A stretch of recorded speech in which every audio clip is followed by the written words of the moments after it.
5 of us had been looking for somewhere new to explore when Tyler found the listing. It was an abandoned hotel on the edge of a small town about 2 hours from where we lived. According to old newspaper articles, it had closed nearly 15 years earlier after a series of structural problems. Since then, it had sat empty, slowly falling apart, while the city argued over whether to demolish it. To us, it looked perfect. We arrived just after noon on a Saturday. The parking lot was cracked with weeds growing through the asphalt. Most of the windows had already been smashed. The faded hotel sign leaned at an angle like it was ready to collapse. It looked exactly how an abandoned hotel should. We parked across the street so our cars wouldn't be obvious from the road and climbed through a broken lobby window. Inside, everything was silent. The front desk still stood where it had been left years earlier. Dust covered the counter so thickly that even setting down my flashlight left a clear mark. Behind it hung dozens of empty room keys that nobody had bothered to remove before the building was abandoned. We split into pairs but stayed close enough to hear each other. Most of the rooms were completely empty. Broken televisions, rotting mattresses, peeling wallpaper hanging in long strips. Nothing about the place surprised us. By the time we finished exploring the first floor, we'd started joking that this might be the most boring abandoned building we'd ever visited. Near the back hallway, Ethan noticed a heavy gray metal door with faded red lettering. Fire exit only. Alarm will sound. Guess we'll find out if the alarm still works. He pushed the panic bar. The door swung open without resistance. Nothing happened. No alarm. No lights. No sound. Outside was a narrow service alley that led around the building to the parking lot. "This'll save us a walk later," Tyler said. He picked up a loose brick from the ground and wedged it against the bottom of the door so it couldn't close. "If we get lost upstairs, we'll just come back here." It seemed like a good idea. We headed toward the stairwell and spent the next 2 hours wandering through the upper floors. Every level looked almost identical.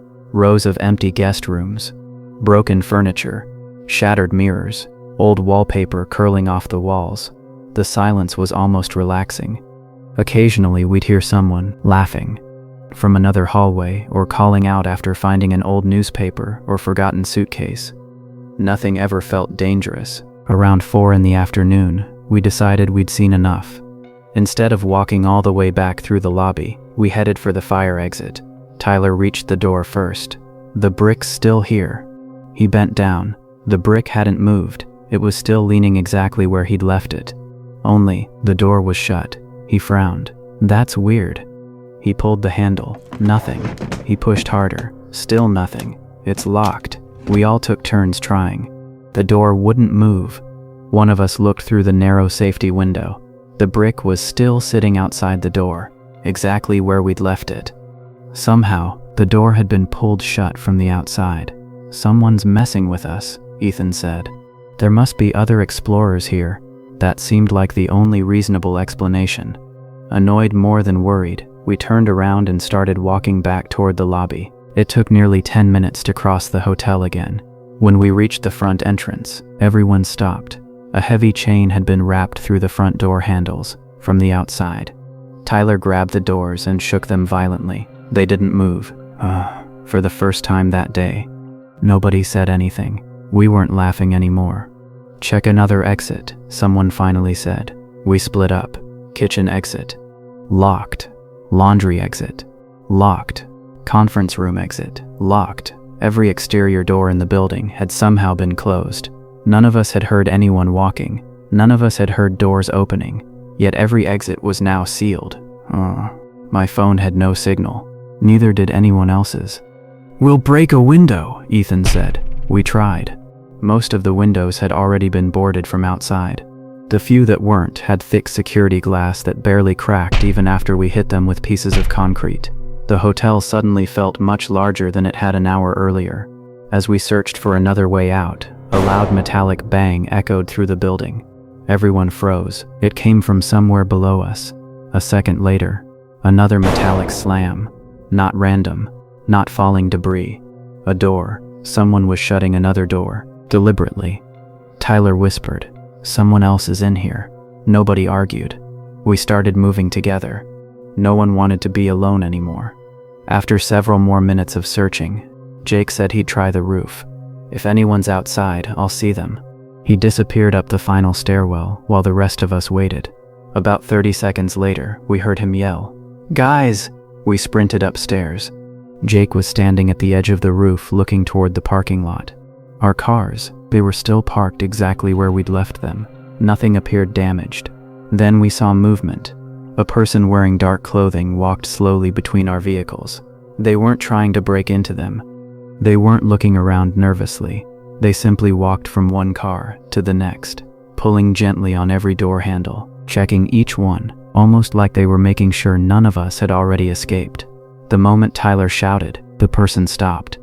They slowly looked up toward the roof. Even from that distance, I could tell they weren't surprised to see us.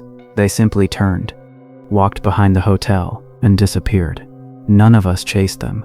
We just wanted out, back inside. Panic started replacing adrenaline. If every exit was locked, there had to be another way. Eventually, Ethan spotted daylight coming through a broken maintenance window on the second floor. The opening was barely large enough to squeeze through. One by one, we climbed out onto a rusted maintenance platform and jumped into the alley below. The second my feet hit the ground, I started running toward the parking lot. Nobody stopped until we reached our cars. Before getting in, I looked back one last time. Every exit door on the hotel was closed, perfectly shut. Months later, I contacted the city's building department. I wanted to know if those fire exits automatically locked when they closed. The inspector replied the following morning. He said the hotel's fire exits had been permanently welded open years earlier, so firefighters could always enter the building during emergencies. According to every inspection report, those doors had not been capable of closing for years. I read the email 3 times. Then I remembered the brick. It had never moved, which meant someone hadn't kicked it away. Someone had pulled a door shut that wasn't supposed to be able to close. I still don't know who was inside that hotel. But one thing has never left my mind. Whoever closed those exits wasn't trying to keep people out.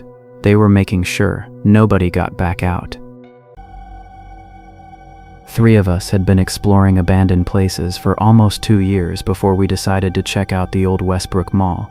It had once been the biggest shopping mall in the county. By the time we visited, it had been abandoned for over a decade. Most of the stores had already been stripped bare. The food court had collapsed in one corner of the building, and vines had started growing through broken skylights. Local explorers claimed security rarely checked the property anymore, making it one of the easiest places to explore. We arrived just after noon. Getting inside was simple. A shattered service entrance behind an old department store was already open. The second we stepped inside, we were hit by the smell. Dust, mold, rotting wood. Everything was exactly what you'd expect from a building that had been left untouched for years. The tiled floors were covered with a thick layer of gray dust. Every step we took left perfectly clear footprints behind us. We joked that if security showed up, they could simply follow our trail. For nearly an hour, we wandered through abandoned clothing stores, empty restaurants, and broken escalators. Nothing unusual happened. The place felt completely deserted. Eventually, we reached a narrow employee hallway hidden behind what had once been the food court. At the end of it sat a door marked, "Employees Only." The room beyond was obviously an old staff break room. The moment we stepped inside, all 3 of us stopped. It didn't match the rest of the mall. The floor was spotless, not just cleaner than the hallway, completely clean. There wasn't a single footprint. A small wooden table sat in the middle of the room. On top of it rested a ceramic coffee mug. Next to the mug sat an old battery-powered radio. It wasn't playing music, only bursts of static. The room looked occupied. Not recently renovated, not repaired, just maintained. Everything else in the mall was buried beneath years of dust. This room looked like someone had swept it that morning. Jake laughed. Guess another explorer has been hanging out here. That made sense. Urban explorers sometimes used abandoned buildings as meeting spots. We looked around for a minute but found nothing else. No backpacks, no sleeping bags, no food, no signs anyone was currently there. The radio continued hissing quietly. We left the room and continued exploring. For the next hour, we climbed onto the second level, walked through the abandoned movie theater, and photographed dozens of empty storefronts. Every hallway looked exactly the same, silent, dust-covered, completely empty. Around 3 o'clock, we decided to leave. The employee hallway offered the quickest route back to the broken service entrance. As we turned the corner, something immediately felt wrong. The break room door was still open, but inside, the coffee mug was gone. The radio was silent. The table was empty. The room looked abandoned, like every other room in the mall. We walked inside. The floor was no longer spotless. Fresh footprints crossed the clean surface. I crouched down to look more closely. "They're fresh," Jake nodded. "They weren't here earlier." There was only one set, large work boots. We followed the prints to the doorway. They continued into the dusty hallway. Then all three of us stopped at exactly the same moment. The footprints didn't lead toward an exit. They led in the same direction we had been exploring, toward the second floor, toward the movie theater, toward every store we just finished walking through. I looked behind us. There weren't any matching footprints returning to the room, only ours. Whoever made those prints hadn't walked back. They had walked out of the break room after we left and followed the exact route we'd taken through the mall. A cold feeling settled in my stomach. Jake quietly said, "We need to leave." Nobody argued. We walked quickly toward the service entrance. Every few seconds, one of us looked over a shoulder, expecting to see someone standing in the hallway. Nothing, only empty storefronts. Halfway back, I noticed something else, our own footprints in the dust. There had been 3 sets when we'd entered. Now there were 4. A fourth line of boot prints appeared behind ours, always a few feet back, never beside us. The spacing never changed. Whoever made them had been carefully stepping after us, following without ever trying to catch up. None of us spoke anymore. We simply kept walking faster. When the broken service entrance finally came into view, relief hit all of us at once. We climbed through the opening and hurried into the parking lot. Only after reaching the car did we stop. Jake looked back toward the building. "Wait." We turned around. From outside, the employee hallway window was just barely visible through the cracked glass. Someone was standing inside it, too far away to identify. They weren't waving. They weren't moving, just watching us. The moment I noticed them, they stepped backward into the darkness until they disappeared. None of us waited to see if they came outside. We left immediately. A few weeks later, I contacted the company that still technically owned the property. I asked if they ever cleaned part of the mall or allowed maintenance workers inside. The property manager replied the next day. The building had been completely vacant for 11 years. No employees had entered the interior in over 5 years. There wasn't even electricity connected to the property anymore. I never mentioned the break room. I knew exactly what they'd say. Someone had been inside. They just weren't supposed to be there. What still bothers me isn't the clean room, or the coffee mug, or even the radio. It's the footprints, because they proved one thing. Whoever had been waiting in that room heard us enter the mall, quietly stepped out after we passed, and spent the next hour following 3 people through an empty building, without letting any of us realize we weren't alone. 3 of us had been exploring abandoned buildings together for years, but none of us had ever seen anything like the old Hawthorne apartments. The 12-story building had been empty for almost a decade, after multiple structural violations forced the city to condemn it. Every window was boarded from the inside, graffiti covered the lower floors, and a rusted chain-link fence surrounded the property. Before making the drive, Tyler downloaded the original floor plans from the city's website. We always did a little research before entering abandoned buildings. According to the plans, the apartment complex had 12 residential floors, 1 central stairwell, and a single elevator shaft. Nothing unusual.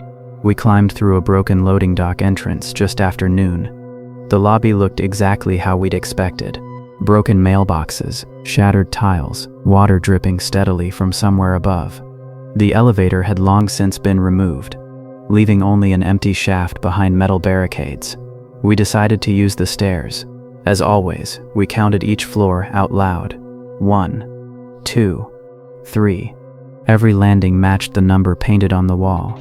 By the time we reached the 8th floor, we stopped to photograph one of the apartments that still had furniture inside. When we stepped back into the hallway, Tyler pointed toward the directory mounted beside the stairwell. "That's weird." The faded directory clearly read, "Floor 9, Jake."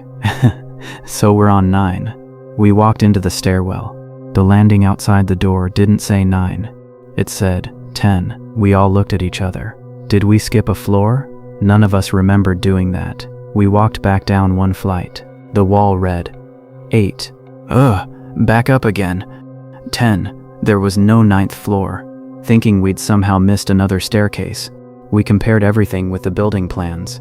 The plans clearly showed 12 residential floors, including a 9th floor. We climbed all the way to the roof and then walked back down again. The numbers never changed. 8, 10, 11, 12. The 9th floor simply didn't exist. Jake shrugged. They probably sealed it off. That explanation seemed reasonable. Old buildings were often modified after fires or structural damage. We finished exploring the remaining apartments before starting back down. Halfway to the 8th floor, Tyler stopped. "Hold on." Part of the drywall beside the stairwell had collapsed. Behind the broken wall sat a narrow gray maintenance door. None of us had noticed it before. It wasn't marked. It wasn't shown anywhere on the floor plans. The padlock hanging from the handle had already been cut. The cut looked fresh, not rusty, not weathered, like someone had removed it recently. Jake slowly pulled the door open. Behind it was another staircase. Concrete walls. No graffiti. No broken bottles. No trash. Unlike the rest of the building, there wasn't any dust. We exchanged nervous looks before heading down. The staircase only descended one level. At the bottom, a single painted number appeared on the wall. 9. Nobody spoke. According to every staircase we'd already climbed, this floor wasn't supposed to exist. Tyler quietly pushed open the door. The hallway beyond looked nothing like the rest of the apartment building. The carpet was clean. Every ceiling light worked. The smoke detectors still had blinking green lights. The walls had been freshly painted. Every apartment door looked brand new. Someone had been maintaining the entire floor. But there wasn't a sound. No televisions. No conversations. No footsteps. Just complete silence. Jake whispered, "We should go." Nobody argued. As we turned back toward the stairwell, a soft click echoed behind us. One apartment door had opened. Only an inch. Nobody stood in the doorway. We kept walking. Another click. A second apartment door slowly opened. Then another, and another. Each one stopped after opening only a few inches. No voices came from inside. No movement. Just dark apartments with doors quietly opening one after another. By the time we reached the middle of the hallway, nearly every apartment door behind us stood partially open. I had the overwhelming feeling someone was standing behind every one of them, watching, waiting. None of us looked inside. We ran. The moment we reached the maintenance stairwell, Tyler slammed the door behind us. The sound echoed through the concrete staircase. We didn't stop running until we reached the lobby. Only after climbing through the broken loading dock window did we finally catch our breath. Nobody spoke during the drive home. A few weeks later, curiosity got the better of me. I submitted a public records request, asking why the 9th floor had been sealed. The city's response arrived 3 days later. According to every official record, the building still contained 12 residential floors. There had never been any construction project to remove the 9th floor. There had never been a hidden maintenance staircase. There had never been a reason the 9th floor couldn't be accessed. I called the city's building department myself. The employee repeated exactly what the records showed. As far as we're aware, every floor is accessible. I never mentioned the hidden staircase. There wasn't any point. They would have assumed we'd entered somewhere we weren't supposed to. Months later, Tyler sent our group chat one of the photographs he'd taken from across the street before we entered the building. He'd been organizing old files when he noticed something: the apartment windows. We counted them together. 1 row, 2, 3, all the way to the top. There were 12 rows of windows, exactly as the city records showed. But every photograph we'd taken inside only showed 11 floors anyone could actually reach. I've never gone back to that building. I don't know who was maintaining the missing floor. And I don't want to know who was standing behind those apartment doors. I only know one thing. According to every map, the 9th floor exists. According to every staircase, it doesn't. And if you ever find the door that leads there, don't wait to find out who's living on the floor that isn't supposed to exist.